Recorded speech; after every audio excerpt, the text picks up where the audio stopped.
as you know, we are trying to maintain the zero expenses on a daily basis. The composition of our feeding is actually natural. In our previous effort, we actually designated an area where these ducks will lay their eggs, but they don't like it. They prefer to lay eggs in the bushes.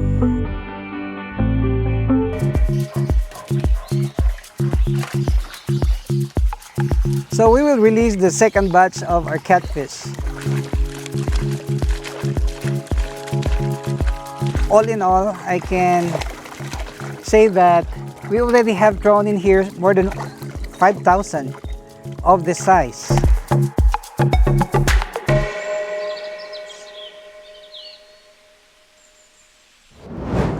Hi guys, it's a beautiful day once again and welcome back to Dexter's World Channel.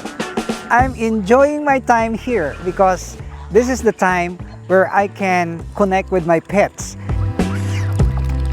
And as you know, we are trying to maintain the zero expenses on a daily basis.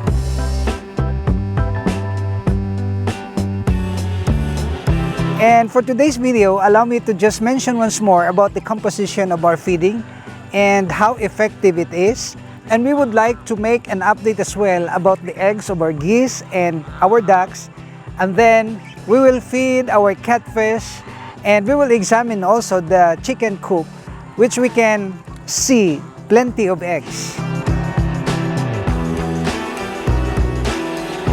And more than that, we are set to throw big catfish in our mud pond because we have produced a lot of babies, so we will utilize the big tank to give way for our baby catfish. So we will harvest the big ones and we will throw them all here right at the mud pond.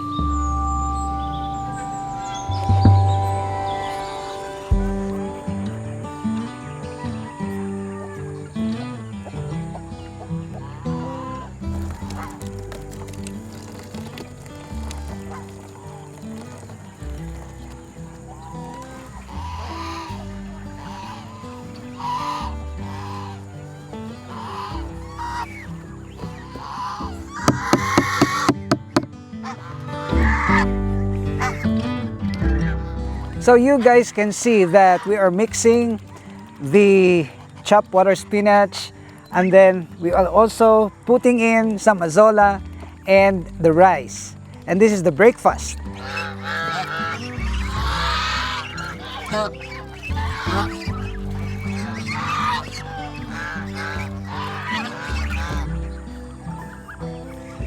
Tick, tick, tick.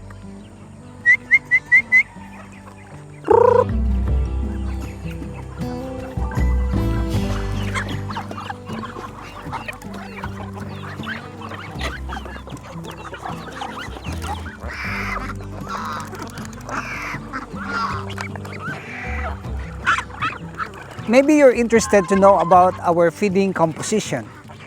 At the outset, I would like to say that the composition of our feeding is actually natural. Natural in the sense that they are all organic. We can just, get some azola from the tank, water spinach, and this waste food from the restaurant. And this composition is actually very effective. Why? Because they are laying their eggs. We have produced plenty of ducks already and even chickens. And this is one of the activity that we're gonna do today to examine whether or not the feeding composition is effective. And the only thing that would tell us that our feeding composition is effective is when we are able to produce our animals. We're able to hatch them and we are able to raise the chicks and increase the population of our pets.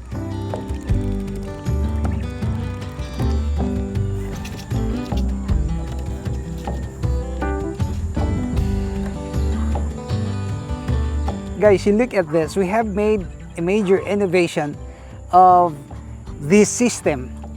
Why? Because in our previous effort, we actually designated an area where these ducks will lay their eggs, but they don't like it. they prefer to lay eggs in the bushes. That's why I made a major innovation by just following their instinct. And this is one of the topics that I discussed in my previous vlogs. And you will see here that these ducks are already visiting here, and some of them have laid eggs already. And as I can see here, we have so many eggs that are being covered by the hen themselves. So this is a major shift of the plan, because my plan before was to make a coop where these hen ducks gonna lay their eggs. But they are not like the chickens. They are difficult to, teach, because they really would like to lay their eggs in the bushes. So that's why I just followed their instinct. I made a cover right here, these roofings, and then they have started. They are comfortable already with this kind of system. So these ducks really have wild instinct. They want to cover themselves under the bushes.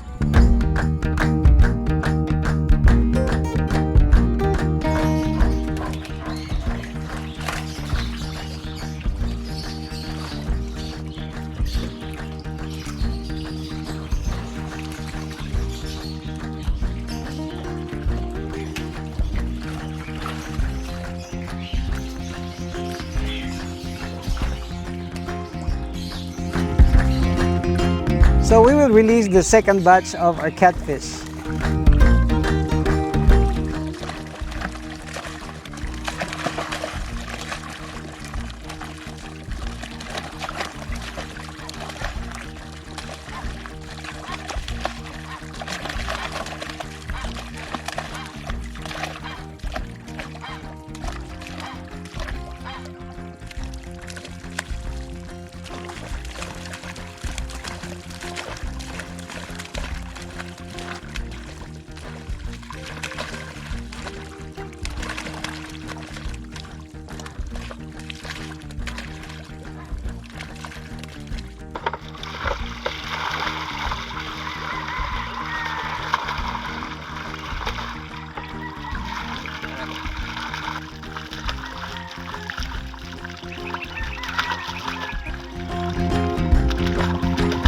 All in all, I can say that we already have thrown in here more than 5,000 of this size.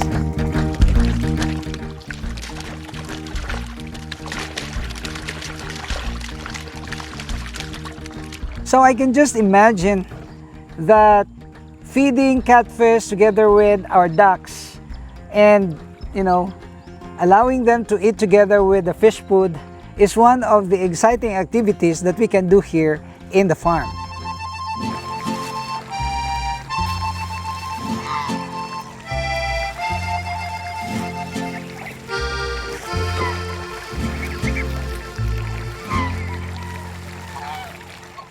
So you guys can see that our ducks are eating together with the catfish, and in preparation for this, of course, we actually made a dike right here. We repaired our dikes because these dikes will help us to control the flood. And you will see that our dikes now are beginning to become high. We're doing a lot of effort to make this dike sturdy so that we can add more water and we can raise thousands of these catfish.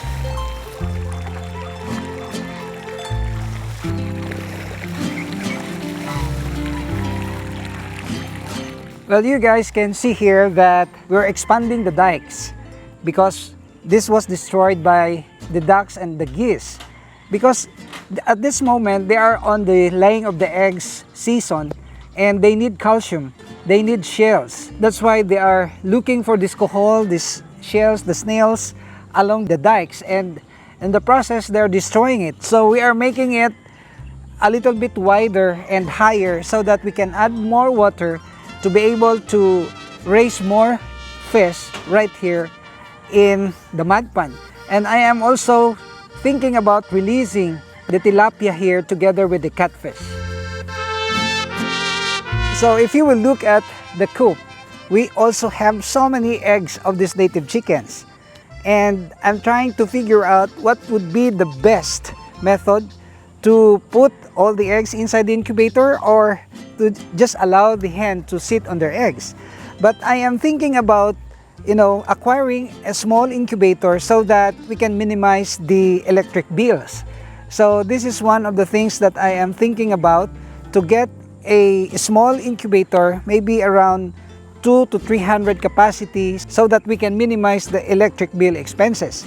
So these are all the things that I can share with you, and we are moving on. We are making improvements, and we are actually increasing the population of our pets here. And I'm so excited that in the future we can start with opening this place to the public, where they can feed our animals and enjoy the place. So if you are not subscribed to this channel, may I ask you to please subscribe. And if you will subscribe, you will be notified of our regular uploads. See you in my next video, only here at Dexter's World.